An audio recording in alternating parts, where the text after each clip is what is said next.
Hello guys, this is Sakib and you're watching Excellent Zone.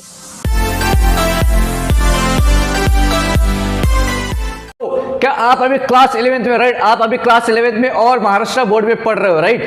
और अभी अपना final paper मार्च और अप्रैल के बीच में देने वाले हो, राइट? ऑलरेडी हम लोग ने यार आपको क्लास 11 का कंप्लीट फिजिक्स, केमिस्ट्री, मैथ्स का कंप्लीट सिलेबस हम लोग ने स्टार्ट कर दिया, राइट? लाइक आपका मैथ्स 1 का हम लोग ने एंगल यूनिट्स मेजरमेंट, ट्रिग्नोमेट्री 1 और डिटरमिनेंट्स और मैट्रिसेस, फिर वैसे मैथ्स 2 में complex number, sequence series, binomial induction, ये सब चैप्टर्स हम लोग ने फिनिश कर दिया। अगर नहीं देखा तो जल्दी जाके देखो और अपने फ्रेंड्स के क्या करना, उसको वीडियो को शेयर कर देना, राइट? और वैसे ही हम लोग ने फिजिक्स का, आपका क्लास 11 फिजिक्स का, फिजिक्स 2 का जो है इलेक्ट्रोस्टैटिक, एक बड़ा सा प्यारा सा चैप्टर है यार, वो भी हम लोग ने कर दिया है फिनिश। अगर वो भी नहीं देखा तो उसका भी लिंक आपको डिस्क्रिप्शन और आई बटन पे मिल जाएगा, तो जल्दी से देखो और अपने फ्रेंड्स के साथ कर दो शेयर, राइट? आज हम लोग स्टार्ट करने वाला आपका फिजिक्स का एकदम प्यारा सा चैप्टर है, जो 6th चैप्टर, जिसका नाम है मैकेनिकल प्रॉपर्टीज ऑफ सॉलिड। एकदम बड़ा सा ये जो चैप्टर है यार, ये पूरा का पूरा थियरी चैप्टर, समझ में आ गया? ये जो चैप्टर अपना मैकेनिकल प्रॉपर्टीज ऑफ सॉलिड जो है आपका class 11th physics Maharashtra board का 6th चैप्टर है, ये पूरा का पूरा थ्योरी चैप्टर, राइट? तो जितना हो सके क्या करना, अपने फ्रेंड्स के साथ शेयर कर देना। अगर वीडियो पे नए हो तो चैनल पे नहीं हो, चैनल को सब्सक्राइब करके उसके बेल आइकन को प्रेस करना, ताकि जब भी हम लोग वीडियो अपलोड करें आप तक नोटिफिकेशन पहुंच जाए, राइट? और इंस्टाग्राम पे जरूर फॉलो करना है, उसका लिंक आपको डिस्क्रिप्शन में मिल जाएगा, तो जल्दी जाके वहाँ पे फॉलो कर सकते हो, राइट? सो आज हम लोग स्टार्ट करेंगे यार आपका फिजिक्स 1 का जो है 6th चैप्टर, एकदम प्यारा सा चैप्टर है, जो है आपका थ्योरी वाला चैप्टर। क्या है? Mechanical properties of solid, right? इसमें बहुत सारे ढेर भरे मतलब क्या, भरे मतलब क्या है?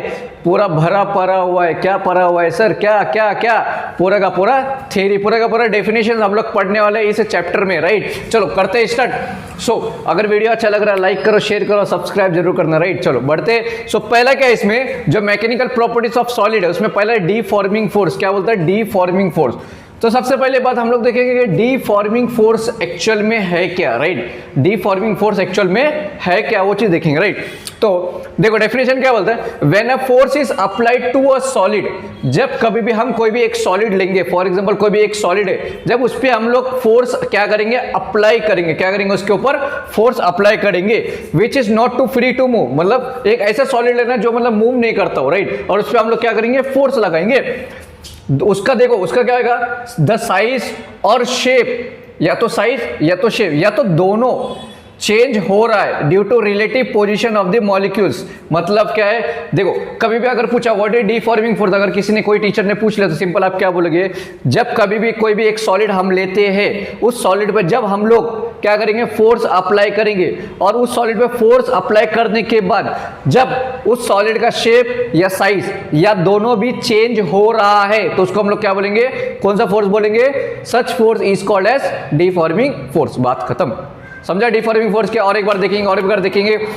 ऐसा मजा आएगा ना आपको फिजिक्स में, एकदम बोलोगे क्या क्या क्या पढ़ा रहे हो यार, एकदम मजा आ रहा है, राइट? स्वाद आ रहा है। तो डीफॉर्मिंग फोर्स क्या बोलता है सर, जब कभी फॉर एग्जांपल ये अपन ने एक सॉलिड लिया, एग्जाम्पल बोल रहा हूं, एक सॉलिड लिया, इस पे जब मैं इस पे फोर्स लगाऊंगा, जब कभी भी एक सॉलिड पे अगर फोर्स हम लगा रहे और वो फोर्स लगाते ही या ये सॉलिड का शेप या तो साइज या तो दोनों भी क्या हो रहा है, चेंज हो रहा है, जब कभी भी ऐसा होता है तो उसको हम लोग कौन सा फोर्स बोलते हैं? डीफॉर्मिंग फोर्स बोलते हैं। बात खत्म, समझा? तो वैसे अभी देखेंगे नेक्स्ट क्या, डीफॉर्मेशन। क्या नेक्स्ट?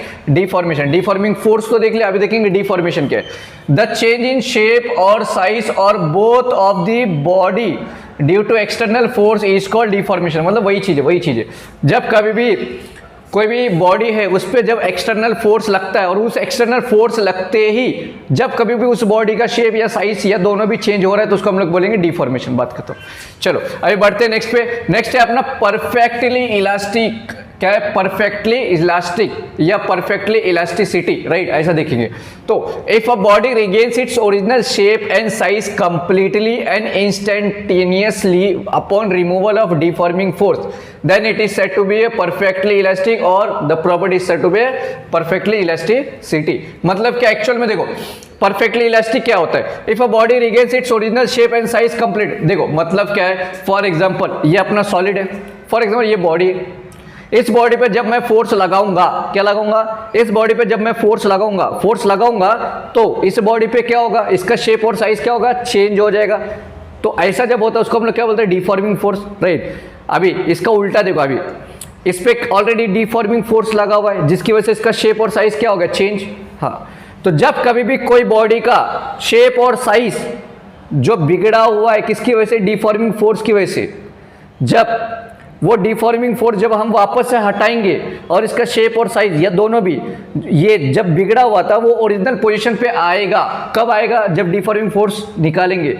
तो उस टाइप पे उसको हम लोग क्या बोलेंगे, परफेक्टली इलास्टिक बोलेंगे। राइट, समझ में आ गया क्या बोला है, वापस और एक बार करेंगे।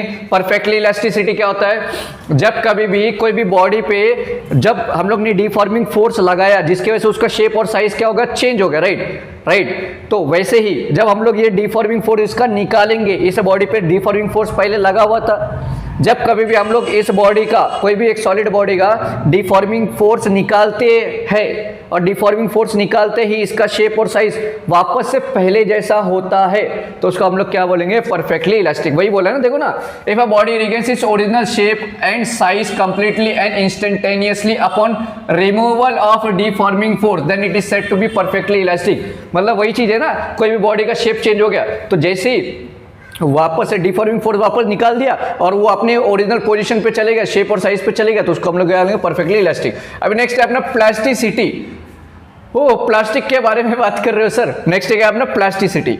If a body does not regains its original shape and size and retains its altered shape और size upon removal of deforming force it is said to be और it is called plastic body. ये इसका उल्टा है। मतलब क्या है, ये बॉडी पे मैंने क्या लगाया सर, डिफॉर्मिंग फोर्स लगाया जिसकी वजह से इसका शेप और साइज क्या हो गया, चेंज हो गया। राइट, तो जैसे ही मैं ये डिफॉर्मिंग फोर्स वापस से निकालता हूं, निकालने के बाद इसका शेप और साइज वापस से सेम हो जाता है तो उसको हम लोग बोलेंगे परफेक्टली इलास्टिक। बट जब कभी भी इस पे हम लोग डिफॉर्मिंग फोर्स लगा रहे, राइट, लगाए ना, डिफॉर्मिंग फोर्स है ना, जैसे इसका डिफॉर्मिंग फोर्स निकाल रहे हम लोग, इस बॉडी से डिफॉर्मिंग फोर्स हम लोग निकाल रहे, बट निकालने के बाद भी इसका शेप और साइज वापस से ओरिजिनल पोजीशन पे नहीं जाता है तो उस चीज को हम लोग क्या बोलते हैं, प्लास्टिसिटी। समझ में आ गया क्या बोला, जब कोई भी बॉडी पे डिफॉर्मिंग फोर्स लगा हुआ है और जैसे हम उस बॉडी का डिफॉर्मिंग फोर्स हम लोग निकालते हैं, निकालने के बाद भी इस बॉडी का शेप और साइज ओरिजिनल पोजीशन पे नहीं जाता, पहले जैसा नहीं होता है तो उसको हम लोग क्या बोलेंगे, प्लास्टिसिटी। और जब कभी भी डिफॉर्मिंग फोर्स निकालने के बाद इस बॉडी का शेप और साइज वापस से ओरिजिनल पोजीशन पे जाता है तो उसको हम लोग बोलेंगे परफेक्टली इलास्टिक। और प्लास्टिसिटी को क्या बोलेंगे, जब कभी भी डिफॉर्मिंग फोर्स निकालने के बाद अपना शेप और साइज वापस से पहले जैसा नहीं होता है उसको हम लोग बोलेंगे प्लास्टिसिटी। दोनों में डिफरेंस समझा? यस सर, समझ में आ गया।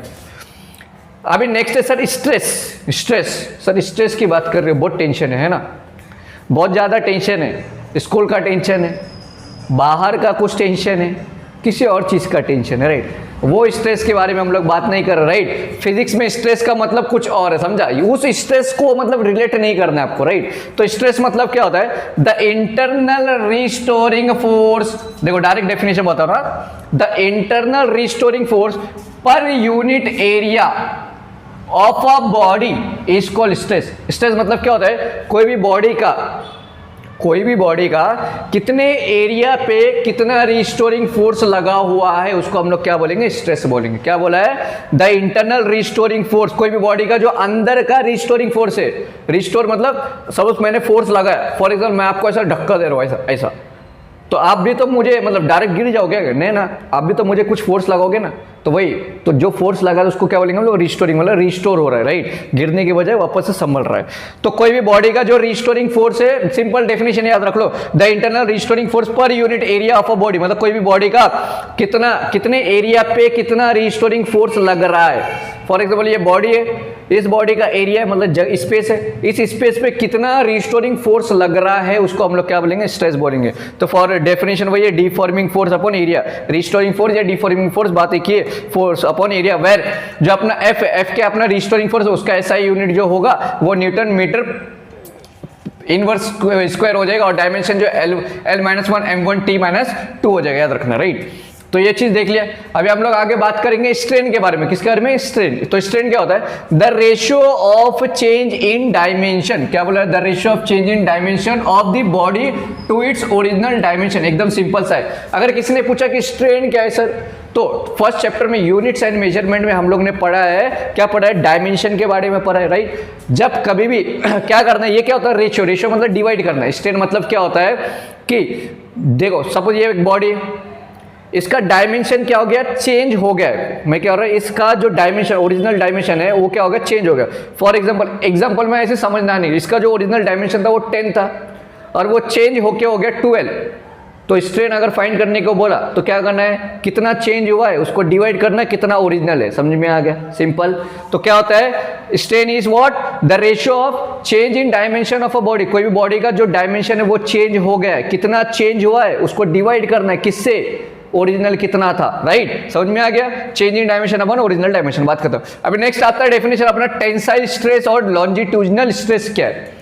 तो stress produce by a deforming force acting along the length of a body और rod is called tensile stress और लॉन्जिट्यूडिनल स्ट्रेस। मतलब क्या है? Stress produce by deforming force acting, मतलब स्ट्रेस क्या हो गया? प्रोड्यूस हो गया। कब प्रोड्यूस होगा? फॉर एग्जांपल ये अपना रॉड है, रॉड के बारे में बात किया, कोई भी बॉडी या तो रॉड। फॉर एग्जाम्पल अपना ये रॉड है, राइट। तो ये रॉड है, तो इस रॉड पे एक स्ट्रेस प्रोड्यूस है। स्ट्रेस समझा ना? यहाँ पे स्ट्रेस बताया, यहाँ पे देखो स्ट्रेस डेफिनेशन बताया स्ट्रेस का। तो ये अपना एक रॉड है, रॉड पे क्या हो गया? स्ट्रेस प्रोड्यूस हो गया। स्ट्रेस प्रोड्यूस होगा। कब प्रोड्यूस होगा? जब हम लोग ने इसके अंदर डीफॉर्मिंग फोर्स लगाया। जब कभी भी कोई भी रॉड या तो बॉडी पे क्या होता है? डीफॉर्मिंग फोर्स लगाने के बाद जब उसमें स्ट्रेस प्रोड्यूस हो, उस चीज को हम लोग क्या बोलेंगे? टेंसाइल स्ट्रेस और लॉन्जिट्यूडिनल स्ट्रेस। बड़ा ही सिंपल था यार। कुछ हार्ड लगा? कुछ हार्ड लगा? बिल्कुल भी नहीं लगा। इसके आगे जितना भी है यार पूरा क्या करना है, सभी के सभी क्या है इस चैप्टर में डेफिनेशन है, राइट। अगर वीडियो अच्छा लग रहा है लाइक करो, शेयर करो और सब्सक्राइब नहीं किया तो जल्दी जल्दी करो, क्योंकि सब्सक्रिप्शन का आपको 1 रुपये भी देना नहीं है, राइट। साइड में लाल बटन है ना चैनल के, वहाँ पे सब्सक्राइब कर देना, राइट। और अपने फ्रेंड्स के साथ इस वीडियो को जल्दी जल्दी करो शेयर, सबको इस सेशन में जोड़ दो यार। अभी जो देखो क्लास 12 में भी आपको मैकेनिकल प्रॉपर्टीज पढ़ना है। यहाँ पे क्या पढ़ रहे हैं हम लोग? सॉलिड के, वहाँ पे फ्लूइड्स के बारे में पढ़ेंगे। किसके बारे में? फ्लूइड्स मतलब पानी के, लिक्विड्स के बारे में पढ़ेंगे, राइट। यहाँ पे हम लोग सॉलिड्स के बारे में पढ़ रहे हैं। तो अगर वीडियो अच्छा लग रहा है लाइक करो और अपने फ्रेंड्स के साथ क्या कर दो? शेयर करो, जल्दी जल्दी शेयर करो, राइट। और चाहे तो स्क्रीनशॉट ले लो यार। चलो इस नोट्स का क्या लो, आप स्क्रीनशॉट ले लो, बड़े अच्छी तरह से मैंने निकाला है यार, देख लो, है ना। ले लिया स्क्रीनशॉट। चलो अभी जल्दी जल्दी शेयर करो। अभी बढ़ते इसके नेक्स्ट टॉपिक पे। नेक्स्ट टॉपिक आपको क्या बोलता है देखते हैं, राइट। सो बढ़ते हैं अभी नेक्स्ट पे। सो नेक्स्ट क्या है अपना? Compressive stress. नेक्स्ट क्या है डेफिनेशन अपना? Compressive stress. तो कॉम्प्रेसिव स्ट्रेस बोलता क्या है? When a rod is pushed, क्या बोला? When a rod is pushed at two ends with equal and opposite force its length decreases. मतलब क्या है? जब कभी भी याद रखो, सपोज एक रॉड लिया हम लोग ने, ये एक रॉड लिया, राइट। एक रॉड है, इसका एक ये एंड है और इसका ये एक एंड है, राइट। जब कभी भी ये एक रॉड को दोनों एंड से हम पुश करते हैं, जिसकी वजह से इसका जो लेंथ है, इसका जो लंबाई लेंथ है वो डिक्रीज होता है, उसको हम लोग क्या बोलेंगे? कॉम्प्रेसिव स्ट्रेस बोलेंगे। समझा? क्या बोला मैंने? एक रॉड है, रॉड का 2 एंड, एक ये एंड एक ये एंड, राइट। जब कभी भी ये दोनों एंड, इस रॉड का दोनों एंड को पुश करने के बाद इसका लेंथ डिक्रीज होता है, तो उसको हम लोग क्या बोलेंगे? Compressive stress. या और एक डेफिनेशन है उसमें, the restoring force per unit area is called compressive stress. देख लो, समझा? तो वही चीज है। तो अभी नेक्स्ट अपना टेंसाइल स्ट्रेन क्या है, समझा? तो the strain produce by a tensile deforming force. जब कभी भी कोई भी बॉडी पे या कोई भी रॉड या कोई भी बॉडी पे जब कभी भी क्या होता है? स्ट्रेन प्रोड्यूस होता है। स्ट्रेन मतलब क्या होता है? अभी जस्ट मैंने बताया कि स्ट्रेन क्या होता है? Change in dimension upon original dimension, right. तो जब कभी भी कोई भी बॉडी का स्ट्रेन प्रोड्यूस होगा, कब प्रोड्यूस होगा? जब टेंसाइल डिफॉर्मिंग फोर्स उस पर अप्लाई होगा। जब कभी भी कोई भी बॉडी पे टेंसाइल डिफॉर्मिंग फोर्स अप्लाई होने के बाद क्या प्रोड्यूस होता है? अपना स्ट्रेन प्रोड्यूस होता है, तो उसको हम लोग क्या बोलेंगे? टेंसाइल स्ट्रेन बोलेंगे। समझा? तो टेंसाइल स्ट्रेन क्या होता है? Delta L upon capital L. तो वेर कैपिटल एल मतलब ओरिजिनल लेंथ है और डेल्टा एल मतलब जो लेंथ चेंज हो गया। समझ में आ गया? सिंपल सा। अभी नेक्स्ट है अपना वॉल्यूम स्ट्रेन क्या है, राइट। क्या है? Volume strain. When a deforming force acting on a body जब कभी भी कोई भी एक बॉडी पे डीफॉर्मिंग फोर्स क्या हो रहा है, लग रहा है, समझा, लगेगा, और जिसकी वजह से उसका वॉल्यूम क्या होता है, चेंज होता है, तो उसको हम लोग क्या बोलेंगे, उसका जो स्ट्रेस होगा उसको हम लोग वॉल्यूम स्ट्रेस, और उसका जो स्ट्रेन होगा उसको हम लोग बोलेंगे वॉल्यूम स्ट्रेन। मतलब क्या, देखो वॉल्यूम स्ट्रेस और वॉल्यूम स्ट्रेन क्या है, जब कभी भी कोई भी बॉडी पे डीफॉर्मिंग फोर्स लग रहा है जिसकी वजह से उसका वॉल्यूम चेंज होता है, क्या होता है, उसका वॉल्यूम चेंज होता है, तो उसी वॉल्यूम में जब स्ट्रेस प्रोड्यूस होगा तो इसको हमको बोलेंगे वॉल्यूम स्ट्रेस, और स्ट्रेन प्रोड्यूस होगा तो वॉल्यूम स्ट्रेन। बात खत्म, समझ में आ गया। अभी नेक्स्ट अपना शेयरिंग स्ट्रेस क्या है, तो शेयरिंग स्ट्रेस क्या है, the restoring force per unit area develop due to applied tangential force is called shearing stress और टेंजेंशियल स्ट्रेस। मतलब क्या है, देखो the restoring force per unit area, जो अपना restoring force per unit area जो है अपना, देखो जो restoring force per unit area जो है ये क्या होता है अपना, क्या होता है ये डेवलप्ड होता है। क्यों डेवलप मतलब बनना, कब बनता है, जब हम लोग उस पर टेंजेंशियल फोर्स क्या करेंगे, अप्लाई करेंगे। जब कभी भी कोई भी बॉडी का जो अपना force per unit area develop होता है, कब होता है, जब उस पर हम लोग टेंजेंशियल फोर्स अप्लाई करेंगे, तो उसको हम लोग क्या बोलेंगे, शेयरिंग स्ट्रेस बोलेंगे। समझ में आ गया। तो एग्जांपल अभी देखो, नेक्स्ट अपना हुक्स लॉ, मोस्ट इंपॉर्टेंट ये फॉर 2 मार्क्स, समझा, 2 मार्क के लिए एग्जाम में 100% ये क्वेश्चन आता है, व्हाट इज हुक्स लॉ, समझा। एक हुक्स था अपना, एक प्यारा सा बाबा था, एक साइंटिस्ट था, राइट, हमारे साइंस के ब्रांच में हम लोग इसको बाबा बोलते हैं। एक हुक बाबा थे, उन्होंने अपना एक लॉ दिया, राइट। तो क्या है hooks law, within elastic limit, एक इलास्टिक लिमिट रहेगा, समझा, कोई भी चीज का एक लिमिट है ना, सपोज मैंने बोला यहाँ से लेके यहाँ तक, भाई ये जो इलास्टिक है उसका लिमिट यहाँ तक है, समझा, यहाँ से लेके यहाँ तक है, तो इसके लिमिट में, विद इन इलास्टिक लिमिट मतलब इसके लिमिट में जो अपना स्ट्रेस होगा, क्या होगा, जो अपना स्ट्रेस होगा वो डायरेक्टली प्रोपोर्शनल होगा स्ट्रेन को। सिंपल, समझा, क्या है, what is Hooke's law, within elastic limit the stress is directly proportional to the strain. देखो जो अपना स्ट्रेस है वो डायरेक्टली प्रोपोर्शनल होगा स्ट्रेन को, अगर मुझे डायरेक्टली प्रोपोर्शनल हटाना है कुछ तो कांस्टेंट देना पड़ेगा, तो ये कांस्टेंट मैंने लिख दिया, तो ये स्ट्रेन को क्या करेंगे, नीचे, तो स्ट्रेस अपॉन स्ट्रेन क्या होगा, कांस्टेंट, और ये कांस्टेंट को हम लोग बोलते हैं मॉड्यूलस ऑफ इलास्टिसिटी। क्या बोलते हैं, what is the constant of Hooke's law, that is modulus of elasticity. Simple है, कुछ हार्ड लगा, बिल्कुल भी नहीं लगा यार, इतना मजेदार तरीके से हम लोग क्या कर रहे हैं, इसको फिनिश कर रहे हैं, राइट। ये चैप्टर एकदम सिंपल सा है, समझ में आ रहा है, तो जितना हो सके अपने फ्रेंड्स के साथ क्या करना है, इस वीडियो को शेयर कर देना, और चैनल पे नहीं हो तो सब्सक्राइब करना है यार। वीडियो अच्छा लग रहा है लाइक जरूर करना, लाइक किए बगैर वीडियो देखना भी नहीं, समझ में, और पूरा का पूरा वीडियो देखना, राइट। सो अभी नेक्स्ट लेक्चर में हम लोग इस चैप्टर को करेंगे समाप्त, समझ में आ गया। सो आज के लिए हम लोग यहीं पे करते हैं stop. So thanks for watching the video, have a good day, bye bye, see you next lecture.